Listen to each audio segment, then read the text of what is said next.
The world isn't actually shrinking, but sometimes it feels like it. News travels faster than ever, international travel is increasing, and more business is done on a global scale. 25 years ago, there were 7,000 transnational companies.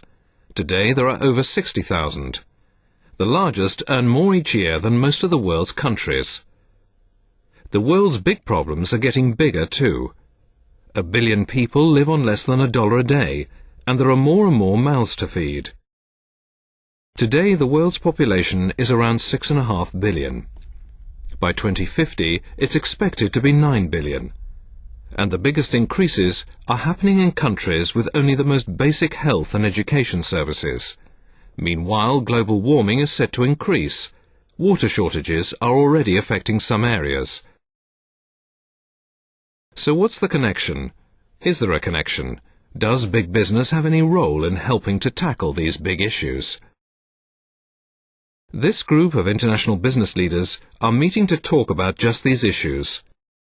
Their companies are members of the World Business Council for Sustainable Development, and the Council has brought them together under the title of the Tomorrow's Leaders Group. Their co-chair, John Manzoni of BP, says they all agree that they cannot ignore the world's major challenges. There's a common understanding among the people around the table in this project that business is good for society. You know, all the basics. We employ people, we pay taxes, we produce goods and services. These are all good things for society, and we deeply believe, otherwise we wouldn't be engaged in them, that these are good things. The question, though, is that there are more complex questions being raised. What of poverty, and what is the role of business in poverty? What of the environment, and how do we create a more sustainable future? How do we operate in an increasingly globalized world? These are much more difficult questions, which I think global companies are equipped and should be beginning to answer. And that's really the essence of what we're doing in this project. The Tomorrow's Leaders Group believe the first step for companies facing up to challenges such as poverty and the environment is to understand how the issues affect their own businesses. The group are agreed that they cannot solve problems purely by giving money away, by philanthropy. Any lasting project has to make a profit.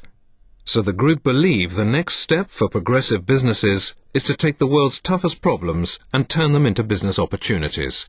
How can we, as a company, in the long term, create value for our shareholders, while at the same time helping society to develop in a stable and healthy way and be successful? This is obviously in Latin America a very critical question, because there is a lot to be done, and lots of times we coexist close to poor neighborhoods where there are deficits in education, in health, in access to water, to food, etc. So we always try to identify win-win strategies that benefit local population and the company. The Tomorrow's Leaders Group have produced a report listing scores of examples of businesses which have found opportunities to make profits while addressing global issues. Some are providing basic services such as water and energy in developing regions. Some are producing vaccines for growing populations. Others are delivering cleaner products at a profit while reducing their environmental footprint. The next step in the Tomorrow's Leaders vision is to shape business strategies to incorporate new opportunities. The other Tomorrow's Leaders Group co-chair, Paul Polman of Procter & Gamble, has discovered that developing a successful strategy for Pure, the company's low-cost water purifier sachets, is a big challenge. If you realize that over 1 billion people don't have access to clear drinking water, you can see the enormous potential of Pure. The difficulties that we simply encountered in making Pure a commercial model is that the Western, I'll call it developed standards of success, simply don't apply to Pure. The product is sold for 1 cent per liter of clear drinking water, and the conventional marketing distribution costs to establish a product are simply too high to make it profitable. We haven't figured out that economic model yet. The consumer normally doesn't associate their diseases with the drinking water. So to get her to understand that she or he needs the clean drinking water, to get them to use the products properly, simply involves a cost that is tremendous. Often in parts of the world where we don't have an infrastructure or a distribution system to make it viable. So we took a different tack as we learn. We've actually made 300 million liters of pure, if you want to, clean water available, and the disaster reliefs. We work with other organizations to just distribute the products, often for free. The tsunami relief is a wonderful example of that. But we're also working with other organizations to see if we can get more of a sustainable model, working with infrastructures that are on the ground. International Council of Nurses would be an example. The Center for Disease Control, the Population Services International. Those are organizations that have established structures on the ground, and we're trying to see if we can distribute the products through them on an ongoing basis. Finding business models that work in poorer regions is just one of the dilemmas businesses face in trying to create business opportunities that solve problems. These solar panels are meeting the energy needs of a village in the Philippines, as solar energy could for many remote parts of the developing world. But it comes at a price impoverished villagers cannot pay, so they are only installed when governments, aid agencies or companies foot the bill. Another dilemma for renewable energy is that it can rarely compete with oil, gas and coal, but the other alternative, nuclear energy, raises its own issues. Within CLP we have a mixture of fossil fuel and non-fossil fuel. Within the non-fossil fuel component we have both nuclear and renewable. They're not mutually exclusive at all. Renewables, frankly, are not economic in today's environment, notwithstanding the comments that some green groups say that we should all go renewable. Nuclear is, however, economic, broadly speaking, with fossil fuel prices.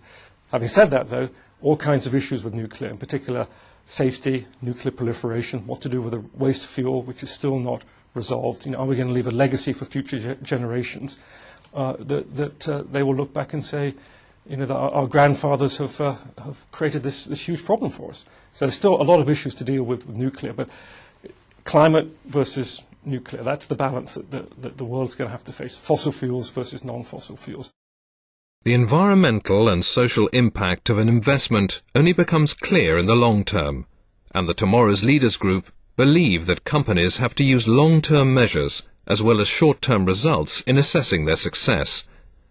The financial markets are also increasingly taking note of longer-term and non-financial aspects of companies' work, with some investors looking hard at companies' green credentials, for example. Socially responsible investments is all about taking into account more than just the financial and other traditional elements when evaluating a company. Examples may be the environmental effects of the company, the social effects of the company, and whether or not the company runs their business according to acceptable international standards, for instance, when it comes to taking care of their workforce. This gives us an ability to, on a broader base, establish a platform for investment decisions. In looking at how businesses can resolve global issues, the Tomorrow's Leaders Group has been asking a very basic question. What are businesses for? Can companies make a difference while still making healthy profits? Success is a complex thing to grasp, but I do think that in the end it will come down to companies which are operating on a global scale, producing sort of better and better products for more and more people in the world, where both the people and the companies have advantage from those products being produced. And so, I mean, my own sense of what success looks like is, better and better products to more and more people to everybody's advantage, and that would be a great outcome.